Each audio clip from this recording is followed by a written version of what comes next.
માતાજી, ત્રીજો પ્રશ્ન છે. આત્મા અચિંત્ય શક્તિઓનો ધણી સ્વયમેવ દેવ છે. જે ક્ષણે જાગે તે જ ક્ષણે આનંદ સ્વરૂપ જાગતી જ્યોતિ અનુભવમાં આવે કે બહાર આવે ત્યારે આનંદની ખબર પડે. આત્મા અચિંત્ય શક્તિ જે ચિંતવામાં ના આવે એવો દિવ્ય મૂર્તિ દેવ છે. એવો અનંત શક્તિથી ભરપૂર આત્મા છે. એ જે ક્ષણે જાગે અંતરથી જે વિકલ્પ છૂટીને અંદરથી આત્મા જે પ્રગટ થાય એની સ્વાનુભૂતિ થાય તે ક્ષણે જ એને વેદનમાં આવે છે. તે જ ક્ષણે એને જાણે છે. બહાર આવીને જાણે એવું કંઈ હોતું નથી. જ્ઞાન ક્યાં ગયું છે? જ્ઞાન પોતે હાજર જ છે. જ્ઞાનનો એવો સ્વભાવ છે કે જ્ઞાન પોતાને જાણે છે. જ્ઞાન દ્રવ્યગુણ પર્યાય બધાને જાણે છે. ઉપયોગાત્મક જ્ઞાન. એ જ્ઞાન કંઈ અહીંયા શૂન્ય નથી થઈ ગયું કે જાણે નહીં આનંદને. પોતે જે વેદનમાં આવે છે એ બધું જાણે છે. એ આનંદ ગુણ જે અનુપમ આત્માનો પ્રગટ થાય છે. આનંદ ગુણ અને અનંત શક્તિઓથી ભરપૂર આત્મા, અનંત સામર્થ્ય ભરપૂર આત્મા, એને જે વેદનમાં આવે છે એ બધું એ ક્ષણે જાણે છે. એને વેદનમાં આવે છે ત્યારે બહાર આવીને જાણે છે એવો અર્થ નથી.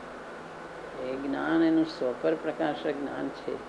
એ જ્ઞાન કંઈ એનું નાશ નથી પામી જતું અનુભૂતિમાં. કંઈ એનું બહાર આવે એટલે બહાર એટલે વિકલ્પનો આશ્રય મળે તો જાણે એવું કંઈ નથી એનો અર્થ. અનાદિથી જે પોતાને ભૂલી ગયો છે ને પર પદાર્થ તરફ જે બધું જાણ્યા કરે છે અને રાગ દ્વેષને વિકલ્પના ભાવ વેદનમાં આવે એને જાણે છે. અને સ્વાનુભૂતિ થાય એને ન જાણે એ કઈ જ્ઞાન કઈ જતું નથી. પોતે સ્વાનુભૂતિને જાણે છે. આવા વિભાવ ભાવોને વેદનમાં આવીને જાણે ને સ્વાનુભૂતિને જાણે નહીં. જ્ઞાન તો પરિપૂર્ણ સામર્થ્ય ભરેલું છે. જ્ઞાન સ્વભાવ કોને કહેવાય? બધું જાણે. પોતાને જાણે છે. પોતાના વેદનને, આનંદ ગુણને, બધા ગુણને પોતે પોતાને જાણે, બીજા ગુણોને જાણે, પર્યાયની પરિણતિને જાણે, બધાને જાણે. ઉપયોગ બહાર નથી એટલે બહારના પદાર્થ નથી જાણતો. પોતાની સ્વાનુભૂતિમાં બધું જાણે છે. તે ક્ષણે જ જાણે છે. પછી જાણે છે એવું નથી. એનું વેદન થઈ ગયું ને પછી એને ખ્યાલ આવ્યો કે મને આ વેદન થયું એમ નથી.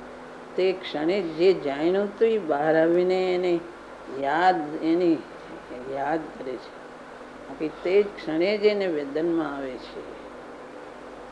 નિરંતર ઝરતો આસ્વાદમાં આવતો સુંદર જે આનંદ, એવું સ્વસંવેદન જે પ્રગટ થાય છે એ સ્વસંવેદન તે જ વખતે સ્વસંવેદન અનુભવમાં આવે છે.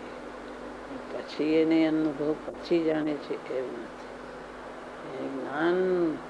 જ્ઞાનનો સ્વભાવ એટલે શું?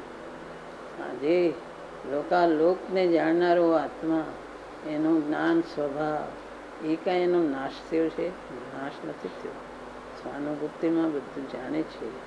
માત્ર પ્રત્યક્ષ પરોક્ષનો ભેદ છે. પરોક્ષ એટલે અનુભવ તો એને પ્રત્યક્ષ છે. અનુભવ અપેક્ષા એ પ્રત્યક્ષ છે. આનંદને, અપૂર્વ અનુપમ આનંદને પ્રત્યક્ષ જાણે છે. અચિંત શક્તિથી ભરેલો આત્મા એ ચિંતવામાં ના આવે. જે વાણીમાં નથી આવી શકતો, જે વેદનમાં આવે છે એ વેદનમાં જાણે છે.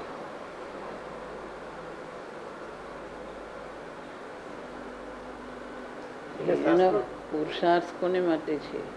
આત્માના સુખને, આત્માની સ્વાનુભૂતિને માટે કે જે અનંત કાળથી આત્મા ખ્યાલમાં નથી આવ્યો, અનંત સામર્થ્ય ભરપૂર જે જોઈએ એને આત્મામાંથી મળે છે.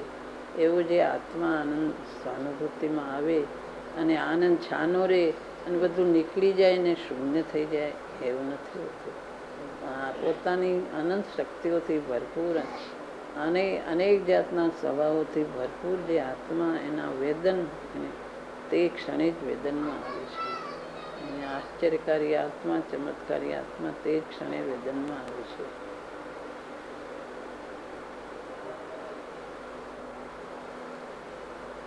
ગુરુદેવના વ્યાખ્યાનમાં વારંવાર આવતું હતું. ગુરુદેવ કહેતા શાસ્ત્રોમાં પણ આવે છે વેદનમાં આવે એવો આત્મા છે. હમ. પશુમુક્તિ